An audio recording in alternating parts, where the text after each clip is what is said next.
안녕하세요. 사연을 부탁해입니다. 오늘의 사연을 소개하겠습니다. 결혼한 지 1년이 막 지났을 무렵 회사가 어려워지면서 권고사직으로 회사를 나왔습니다. 대학을 졸업하고 한 번도 손에서 일을 놓아본 적이 없었는데 갑작스레 그만두게 돼서 많이 혼란스러울 수밖에 없었어요. 제 스펙이 좋았던 것도 아니었고 거기다 결혼까지 했다 보니 그 뒤 일자리 구하기가 결코 만만치 않았습니다.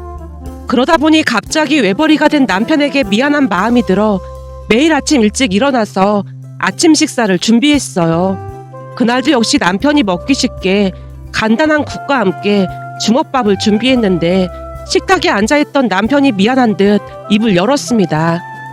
여보, 내가 알아서 대충 먹고 가면 되니까 앞으로는 조금 더 자도 돼. 그동안 회사 다니느라 늦잠 한 번 자본 적 없잖아. 아니야. 당분간은 내가 전업주부 하기로 했는데 내 본분을 다해야지. 우리가 돈 때문에 힘든 것도 아닌데 뭘 그렇게 예민하게 받아들여. 사실 난 그동안 당신이 매일같이 야근하고 주말에도 가끔 일 때문에 회사 가고 그래서 불만이 좀 있었는데 요즘은 당신이 집에 있으니까 오히려 더 좋더라고. 그러니까 그냥 마음 편히 쉬어도 돼. 그래도 아침 일찍 일어나던 게 습관이 돼서 그냥 그 시간만 되면 눈이 떠지더라고. 당신 아침 일찍 출근하는데 내가 잠이 오겠어? 그리고 이렇게 밥 차려주면 당신이 잘 먹어주니까 하나도 안 힘들어. 그래도 난 간단하게 먹고 가면 되니까 걱정하지 말고 조금 더 자고 일어나. 갑작스런 환경 변화로 인해 남편도 많이 어색하고 미안했던 모양으로 혹시나 제가 불편하지는 않을까 많이 신경을 쓰곤 했습니다. 잠시 시댁 소개를 하자면 시부모님은 지방에서 살고 계시고 남편에게는 연년생 여동생이 한 명 있습니다. 시부모님은 결혼 후 몇 년 동안 임신이 되지 않아 많은 노력을 했고 어렵게 남편이 태어났다고 했습니다. 그런데 시누이는 생각지도 못하게 바로 생겼기에 2배로 행복했다네요. 시부모님은 식당을 운영하고 계셨는데 장사가 잘 되는 모양으로 많이 잘 사는 편이었어요. 그 덕분에 남편과 시누이는 경제적인 어려움 없이 풍족하게 살았다고 합니다. 결혼할 때도 이미 남편 이름으로 된 집이 있었기에 집 걱정을 할 필요도 없었으니까요. 하지만 그에 비해 우리 친정은 평범한 편으로 시부모님과 남편이 눈치를 주거나 하진 않았지만 결혼할 때 저도 모르게 눈치를 많이 봤던 것 같습니다. 거기다 결혼 후 1년이 지나갈 무렵 이런저런 일들이 터지기 시작했는데요. 우선 아빠가 다니던 회사에서 갑작스레 나오는 바람에 일자리를 알아보러 다니기 시작했고 어렵게 경비 자리를 구했다고 했습니다. 경비라는 일이 결코 쉬운 일은 아니었지만 일을 할 수 있다는 것만으로도 아빠는 그저 감사할 뿐이었어요. 그런데 설상가상이라고 했던가요? 얼마 뒤 외할머니께서 갑자기 쓰러지시는 바람에 다시 한번 위기가 닥쳤는데요. 뇌경색으로 쓰러지시다 보니 누군가 병간호를 해야만 했지만 상황이 여의치 않다 보니 외가 가족들이 고민에 빠졌고 엄마가 외할머니를 돌보겠다고 선언했습니다. 그 말을 듣고 급히 친정에 가서 물었어요. 엄마가 할머니 돌보기로 했다며? 네가 그걸 어떻게 알았어? 혹시 아빠가 말한 거야? 아니, 미안했던 모양인지 이모한테 전화가 왔더라고. 네 이모가 미안할 게 뭐가 있다고 전화를 했다니. 그러게. 근데 이모도 몸이 안 좋아서 모실 수가 없으니까 많이 미안한가 보더라고. 말하는 도중에 이모가 막 울더라고. 갑상선 암 수술한 거 다 하는데 뭘 미안하게 생각해. 이모 말이 삼촌이랑 숙모도 많이 미안해한다고 하더라고. 네 삼촌이랑 숙모는 둘 다 일을 해서 어쩔 수 없는 걸 뭘 미안하게 생각해. 거기다 지금껏 숙모가 할머니 모셨는데 그만하면 할 만큼 한 거야. 그래도 이래저래 많이 심란한 모양이더라고. 나야 집에 있으니까 내가 돌본다고 한 건데 뭐. 엄마, 앞으로 돈도 많이 들어갈 것 같으니까 나도 좀 보탤게. 결혼할 때도 시댁에 제대로 해가지도 못했는데 보태긴 뭘 보태. 그냥 김서방이랑 시부모님께 잘하고 살아. 남편이 먼저 얘기 꺼낸 거니까 너무 걱정하지 마. 매달 적금도 많이 들어가고 있고. 그래도 자꾸 친정에 돈 보내고 그러면 좋아할 시부모가 누가 있어. 괜한 소리 하지 말고 너나 잘 살 생각이나 해. 엄마가 쓸데없는 소리 하지 말라는 듯 손을 내젓고 있었는데요. 그 모습에 제 마음이 무거울 수밖에 없었습니다. 그도 그럴 수밖에 없었던 것이 외가 가족들 형편도 많이 좋지 않았거든요. 그쯤에서 이모도 갑상선 암 수술을 받은 상태였고 외삼촌은 첫째를 낳고 난 뒤 생각지도 못하게 임신이 됐는데 쌍둥이가 태어났습니다. 물론 좋은 소식이었지만 이래저래 돈이 많이 들어가다 보니 외숙모도 이런저런 일을 하며 하루하루 바쁘게 살고 있었어요. 그랬으니 외할머니를 온전히 돌볼 수 있는 사람은 엄마뿐이었습니다. 그나마 다행이었던 것은 많은 돈은 아니었지만 이모와 외삼촌이 매달 돈을 보내왔어요. 하지만 그 돈만 가지고는 빠듯할 수밖에 없었기에 저도 돈을 보태고 있었습니다. 아빠가 회사를 나오게 돼서 일자리를 옮기는 바람에 돈이 많이 부족할 게 분명해 보였으니까요. 그렇게 힘든 상황 속에서도 우리는 나름 잘 지내고 있었습니다. 시간이 지나면서 외할머니도 많이 좋아져 갔으니까요.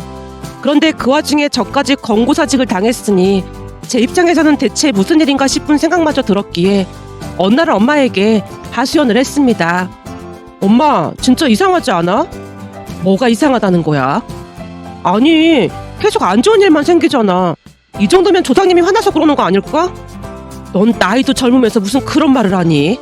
아무리 생각해봐도 너무 이상하잖아. 어떻게 모든 일이 한꺼번에 일어날 수가 있어? 어떻게 이럴 수가 있냔 말이야. 넌 왜 그렇게만 생각을 해? 그럼 지금 이 와중에 좋게 생각할 수가 있겠어? 잘 생각해봐. 할머니께서 뇌경색으로 쓰러지셨는데 때마침 외숙모가 그날따라 아파서 집에 있다가 할머니가 쓰러지는 걸 바로 알았잖아. 그래서 빨리 병원으로 옮겨서 천만 다행이었던 거고, 그것만으로도 조상님께 감사드릴 일 아니겠어? 엄마 말 들어보니 그렇네. 사람 마음이라는 게 참 간사해서 고마운 건 금방 잊게 마련인 거야. 병원에서 의사가 조금만 늦었으면 큰일 날 뻔했다고 했잖아. 그때 우리 다 같이 감사하다고 얼마나 외쳤었니? 근데 지금 넌 그런 고마움은 금방 잊고 조상님이 화가 나서 그렇다는 말이나 하고 있잖아. 차라리 네가 회사에서 잘리는 게 낫겠어? 할머니께서 잘못되시는 게 낫겠어? 엄마는 무슨 말을 그렇게 해. 당연히 내가 회사에서 잘리는 게 낫지. 그러니까 그렇게 항상 감사하는 마음으로 살아. 일자리 알아보다 보면 더 좋은 자리로 가게 될 줄 누가 알겠어. 그러니까 너무 조바심 내지 말고 천천히 기다려봐. 그러는 동안 김서방 내조나 잘해주고 회사 안 간다고 아침 내내 자고 있지 말고 일찍 일어나서 아침밥도 챙겨주고 그러란 말이야. 엄마가 몇 번이나 신신당부를 했습니다. 하지만 제가 회사를 그만두면서 매달 엄마에게 보내는 돈을 어떻게 해야 하나 고민이 될 수밖에 없었는데요. 남편에게 말하자니 도통 입이 떨어지지 않았거든요. 그렇게 고민만 하고 있었는데 그날 아침 남편이 대수롭지 않다는 듯이 말을 꺼냈어요. 여보, 그리고 장모님께 매달 보내드리던 돈은 그대로 보내드려. 혹시나 당신 회사 그만뒀다고 안 보내드릴까봐 하는 말이야. 그치만 미안해서 어떻게 그래. 가족인데 미안할 게 뭐가 있어. 병간호도 힘드신데 잘 챙겨 드시라고 조금 더 보내드려. 병간호하는 게 보통 힘든 일이 아니잖아. 여보, 신경 써줘서 정말 고마워. 남도 아니고 뭘 그렇게까지 말하고 그래. 난 오늘도 아침밥 잘 먹고 출근합니다. 라며 남편이 배를 두드리며 활짝 웃다가 출근을 했습니다. 그 뒤 저는 설거지부터 청소까지 바쁘게 움직이고 있었는데요. 점심 식사 시간이 될 무렵 초인종이 울렸어요. 연락도 없이 찾아올 사람은 없었던지라 인터폰을 확인해봤더니 시어머님이 서 계신 게 아니겠어요. 그 모습에 화들짝 놀란 채 문을 열어드렸습니다. 어머님, 연락도 없이 어쩐 일이세요? 전화 주셨으면 제가 마중 나갔을 텐데. 귀찮게 뭘 마중을 나와. KTX에서 내려서 택시 타니까 금방이던데. 아직 점심 안 먹었지? 네, 이제 먹으려던 참이었어요. 그럼 나가서 맛있는 거 먹자. 근처에 뭐가 맛있니? 라며 시어머님이 아무렇지도 않다는 듯이 묻고 있었는데요. 갑작스레 무슨 일인가 싶어 어안이 벙벙할 뿐이었습니다. 그동안 시어머니께 불만이 있었던 건 아니었지만 그날 연락도 없이 불쑥 찾아온 모습에 한편으로는 놀랍기도 했고 또 다른 한편으로는 불편한 마음도 있었기에 제가 쭈뼛거리며 따라 나섰는데요. 잠시 후 한 식당 앞에서 시어머님이 제게 물었습니다. 태진이 말로는 파스타 좋아한다고 하던데 괜찮지? 아, 네, 그럼요. 근데 어머님 좋아하시는 걸로 드세요. 나도 파스타 좋아해서 괜찮다. 그럼 우선 들어가 볼까? 라며 시어머님과 마주 앉아 식사를 했습니다. 시어머님이 시집살이를 시키거나 하진 않았지만 제 입장에서는 불편할 수밖에 없었고 연락도 없이 왜 올라오신 걸까 하는 생각으로 머릿속이 복잡하기만 했어요. 그런 제 마음을 읽었던 것인지 시어머님이 입을 뗐습니다. 회사 그만두고 살림을 아주 잘하고 있다며? 아침밥도 꼬박꼬박 챙겨주고 저녁도 아주 푸짐하게 차려준다고 혜진이가 어찌나 자랑을 했는지 몰라. 그냥 별거 없었는데 그 이가 너무 오버한 것 같아요. 아침 일찍 일어나서 밥 챙겨주는 게 보통 힘든 일이 아닌데 고생이 많았구나. 네? 아닙니다. 회사도 안 다니는데 당연히 해야죠. 또다시 머릿속이 복잡해졌는데요. 혹시나 회사를 그만둔 것을 돌려서 말하고 계신 건가 하는 생각이 잠깐 머릿속을 스치고 지나갔으니까요. 하지만 깊게 생각하기도 전에 시어머님이 놀랄만한 말을 꺼냈습니다. 오늘 내가 갑자기 찾아와서 많이 놀랐지? 아, 네. 조금 놀라긴 했습니다. 연락하고 올까 잠깐 고민했었는데 내가 온다고 하면 네가 이것저것 준비할 것 같아서 그냥 연락 안 했다. 근데 들어보니까 요즘은 연락 없이 찾아오는 시어머니가 최악의 시어머니라며? 아, 그런 건 아니고 조금 놀라긴 했어요. 제가 당황한 채 손사래를 쳤는데요. 시어머님이 장난 가득한 표정으로 말했어요. 농담이야, 농담. 내가 오늘 이렇게 연락도 없이 찾아온 건 혹시나 내가 온다고 태진이한테 말할까봐 그랬어. 네? 그게 무슨 말씀이세요? 그러니까 오늘 내가 온 건 태진이한테는 말하지 마라. 너한테 괜히 할 말이 있어서 온 거니까. 저한테요? 제가 놀란 채 눈을 동그랗게 뜨고 있었는데요. 시어머님이 다시 말을 이어갔습니다. 너 회사 그만뒀잖니?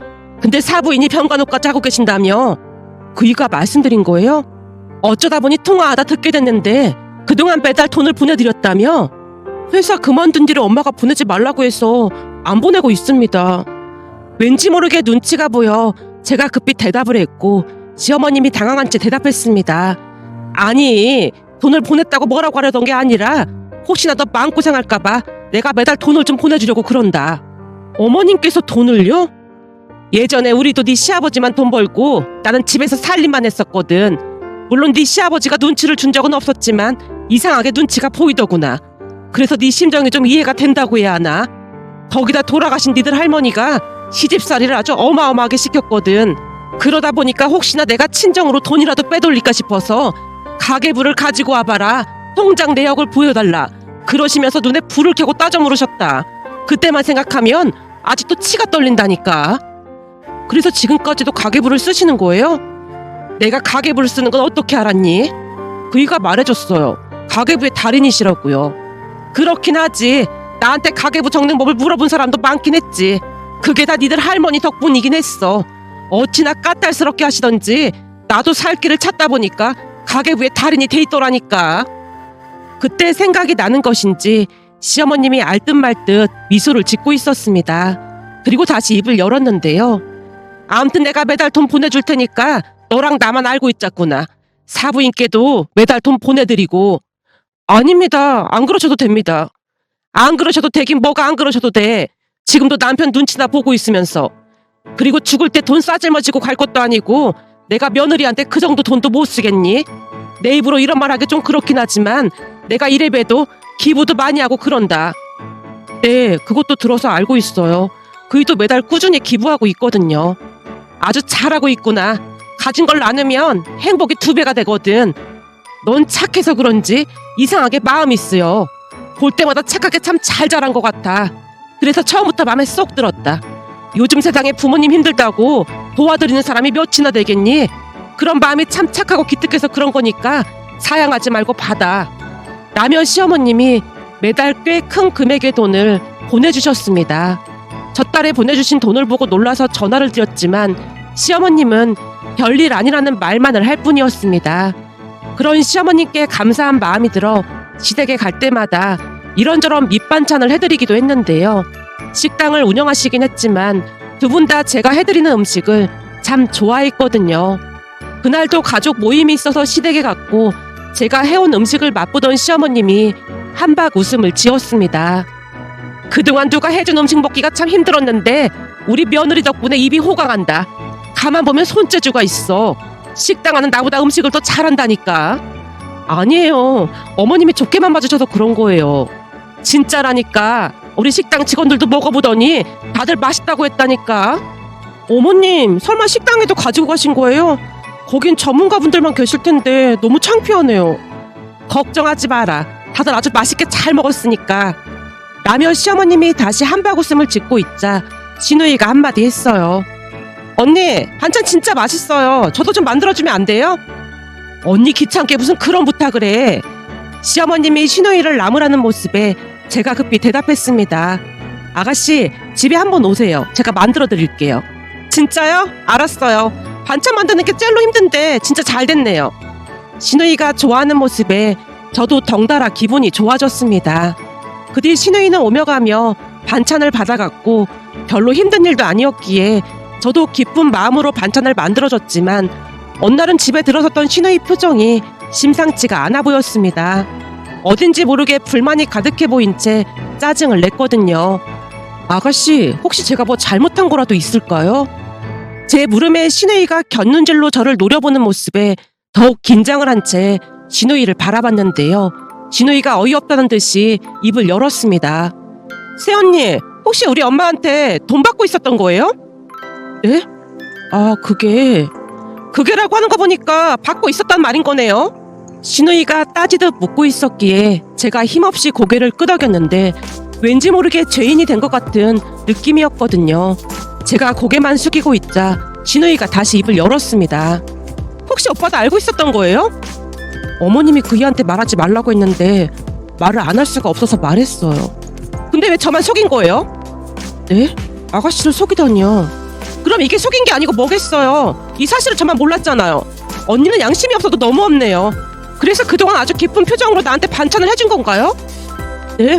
그런 게 아니라 아가씨가 좋아해서 기쁜 마음으로 한 것뿐이에요. 엄마가 매달 그렇게 돈을 보내주는데 당연히 기뻤겠죠.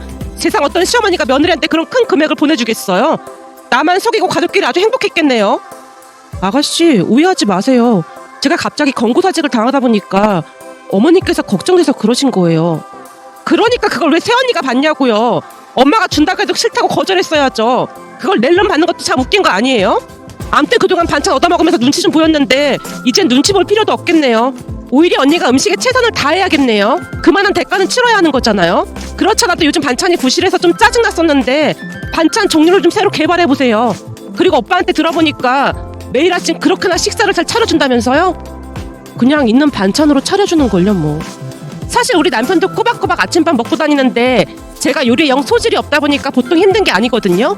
그래서 말인데 앞으로 우리 남편 아침까지도 좀 챙겨주시겠어요? 저는 우리 아들 챙기는 것만 해도 너무 힘들어서요. 신우이가 순식간에 쏟아내고 있었기에 제가 놀란 표정으로 물었어요. 그러니까 고모부 아침밥을 저보고 준비하라는 거예요? 오빠 거 준비하면서 조금 더 하면 되는 건데 힘들 것도 없잖아요. 준비하는 것까지는 할 수 있는데 그걸 아가씨가 받으러 온다는 거예요? 아침에 저도 바쁜데 그걸 어떻게 하겠어요. 당연히 언니가 가지고 우리 집으로 와야죠. 네, 그러니까 아가씨 말은 매일 아침 저보고 음식을 배달하라는 거예요? 그렇죠. 언니도 새벽 배송 들어봤죠? 그냥 그거라고 생각하면 되잖아요. 어차피 아침에 오빠 밥만 챙기면 되는데 차려놓고 언니는 우리 집에 배달해주고 가면 되잖아요. 그리고 우리 남편이 불편해할 수도 있으니까 와서 문 앞에 두고 문자하면 제가 가지고 들어갈 테니까 당장 내일부터 그렇게 해주세요. 그동안 우리 엄마한테 받은 돈이 있는데 그 정도는 할 수 있는 거죠? 그럼 저는 이만 가볼게요. 라며 신우이가 집을 나섰는데요. 너무나 기가 막혀 그만 말문이 막히고 말았습니다. 잠시 고민을 할 수밖에 없었지만 진우이가 시키는 대로 새벽마다 음식을 배달했습니다. 지금 생각해보면 진짜 미친 짓이 아닐 수 없었지만 그때는 자존감이 워낙 낮았던지라 시어머님께 돈을 받았다는 중압감을 떨쳐낼 수가 없었기에 그 정도는 해야 한다는 생각을 했던 것 같습니다. 그렇게 매일 새벽 음식을 만들어서 남편이 식사를 할 수 있게 식탁에 차려놓고 신우이 집에 배달을 갔는데요. 어느 날은 남편이 일찍 일어나서 제게 물었습니다. 여보, 매일 새벽 어딜 가는 거야? 그게 사실은 살이 좀 찐 것 같아서 요즘 조깅을 좀 하고 있어. 뭐? 조깅? 짐을 그렇게나 많이 들고 조깅을 한다고? 더군다나 그런 옷차림으로? 대체 무슨 일인데 그래? 남편의 물음에 제가 우물쭈물한 채 들고 있던 것을 뒤로 감추자 남편이 다가와서 빼앗아 들고 봉투 안에 있는 것을 확인하다가 물었습니다. 이거 반찬이잖아. 대체 무슨 일이야? 사실은 내가 아르바이트를 좀 하고 있었어. 아르바이트? 자꾸 나한테 거짓말 할 거야? 거짓말 아니야. 그럼 시은이한테 돈 받고 아르바이트를 했다는 말인 거네? 당신 지금 시은이한테 배달 가는 거잖아. 당신이 그걸 어떻게 알았어? 남편 입에서 나온 시은이라는 말에 그대로 얼어붙어 버린 채 되물었는데요. 남편이 기가 막히다는 듯이 다시 말을 꺼냈어요. 어젯밤에 당신 휴대폰으로 계속 문자가 오길래 그냥 스치듯 봤는데 시연이가 아주 하인 부리듯이 먹고 싶은 반찬들을 수시로 보내고 있더라고. 내가 얼마나 기가 막혔는지 알기나 해? 여보, 그게 말이야. 라며 어쩔 수 없이 그동안 있었던 일을 털어놨는데요. 그 뒤 전혀 생각지도 못한 일이 일어났습니다. 잔뜩 화가 난 남편이 그 사실을 시어머님께 다 말씀드렸던 것인지 그 주 주말 우리는 다 같이 시댁으로 내려갔습니다. 물론 시노이도 내려왔는데 이미 남편에게 한 소리를 들었던 모양으로 시노이가 눈을 부릅뜨고 저를 노려봤습니다. 그 순간 시어머님이 시노이에게 소리쳤어요. 넌 어디 할 짓이 없어서 새언니한테 반찬을 나르라고 해? 뭐 새벽 배송? 네가 미쳐도 보통 미친 게 아니구나. 너 그리고 내가 새언니한테 매달 돈 보내는 건 어떻게 알았어? 그게 엄마 가계부를 몰래 봤더니 보내고 있더라고. 네가 왜 엄마 가계부를 봐? 그게 엄마가 새언니한테 몰래 돈을 주나 싶어서 그랬어.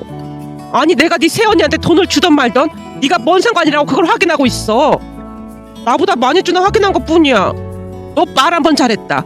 니들도 왜 버리라. 내가 똑같이 돈 보내줬잖아. 네 새언니는 매번 돈 보내줄 때마다 그렇게나 미안해하던데 넌 매달 더 보내달라고 한 적이 어디 한두 번이야? 근데 대체 뭐가 서운하다고 엄마 가계부까지 뒤져보고 난리야. 엄마, 난 엄마 배 아파 나온 딸인데 딸인 나를 더 챙겨야 하는 게 맞는 거잖아. 새언니한테 줄 돈 있었으면 나한테 더 보태줬어야지. 시누이가 잔뜩 일그러진 채 대꾸를 했는데요. 순간 시어머님 입에서 충격적인 말이 튀어나왔습니다. 내가 널 낳긴 언제 낳았다고 그래? 여보! 라며 시아버님이 급히 시어머님을 말렸지만 이미 집안 공기가 싸늘해져 있었습니다. 엄마, 그게 무슨 말이야? 날 언제 낳았냐니? 아니, 그러니까 내 말은 시어머님이 당황한 채 안절부절 못하고 있었기에 시아버님이 긴 한숨을 내쉬다가 기가 막힌 사실을 말했습니다. 시아버님 말에 의하면 시누이는 시부모님의 친자식이 아니라고 했어요. 그러니까 시아버님의 여동생인 고모님의 딸이었다는데요. 고모님이 미혼모로 혼자 아가씨를 키우다가 어느 날 큰 교통사고로 돌아가셨고 시부모님이 키울 수밖에 없었다네요. 시누이가 큰 충격을 받은 모습에 시어머님이 조용히 말을 했어요. 니들 할머니가 시연이 너만 유독 끼고 살아서 네가 버릇없이 잘한 것도 없잖아 있었어. 내가 한 소리 하려고 하면 니들 할머니가 아주 노발대발 하셨거든. 그러다 보니 네가 아나무인으로 자랄 수밖에 없었던 것 같아. 잘하면서도 그렇게나 이기적이었잖아. 네 오빠 건 무조건 다 빼앗아야 속이 시원했잖아. 시연이 네가 언제 한번 가족을 챙긴 적이 있기랬니? 근데 네 새언니는 항상 가족들을 챙기는 모습에 얼마나 예뻐 보였는지 몰라. 그치만 우린 널 키우면서도 단 한 번도 우리 자식이 아니라고 생각해 본 적은 없었다. 그건 너도 잘 알고 있지? 그동안 네가 입양됐다는 사실조차도 모르고 있었잖니. 시어머님의 말에 큰 충격을 받은 시누이가 눈에 눈물을 가득 머금고 조용히 고개를 끄덕였습니다. 그 뒤 시누이는 큰 충격을 받은 채 정말 조용해졌는데요. 어느 날은 시댁에 내려갔더니 시어머님이 긴 한숨을 내쉬며 말했습니다. 우리가 눈 감는 그 순간까지 말 안 하려고 했는데 니들 결혼하고 나서부터 부쩍 더 심해져서 나도 모르게 그 말이 튀어나왔지 뭐니. 아무리 말려도 새언니를 집 밑으로 보고 함부로 해서 내가 벼르고 있긴 했어. 근데 시연이도 그렇고 나도 그렇고 진짜 몰랐어. 엄마 아버지가 시연이를 진짜 예뻐했잖아. 니들도 자식 낳아서 키워봐. 키우다 보면 낳은 정보다 키운 정이 더 큰 법이야. 근데 그날은 새언니를 새벽 배송까지 시키면서 부려먹었다는 말을 듣고 나도 정신줄을 놓고 말았잖니. 근데 그렇게 안 했으면 평생을 안 변했을 것 같다는 생각도 들고 마음이 싱숭생숭하네. 라며 시어머님이 다시 한숨을 내쉬었습니다. 그렇게 얼마 뒤 시누이가 가족들을 초대해서 한자리에 모였는데요. 시누이가 한상 차려놓고 기다리고 있었습니다. 다 같이 식사를 하고 난 뒤 시누이가 시부모님 앞에 무릎을 꿇고 진심을 다해 말했습니다. 그동안 키워주셔서 감사합니다. 정말 많이 사랑해주셔서 전혀 모르고 있었어요. 새언니, 그동안 정말 죄송했어요. 라는 시누이의 말에 가족들 모두 눈시울이 붉어졌습니다. 그 뒤 시누이는 변하고자 많은 노력을 했습니다. 얼마 전 제가 출산을 했는데요. 시누이가 산모에게 좋은 반찬을 잔뜩 만들어 온 모습에 예전 일들이 떠올라 이렇게 글 남겨봅니다.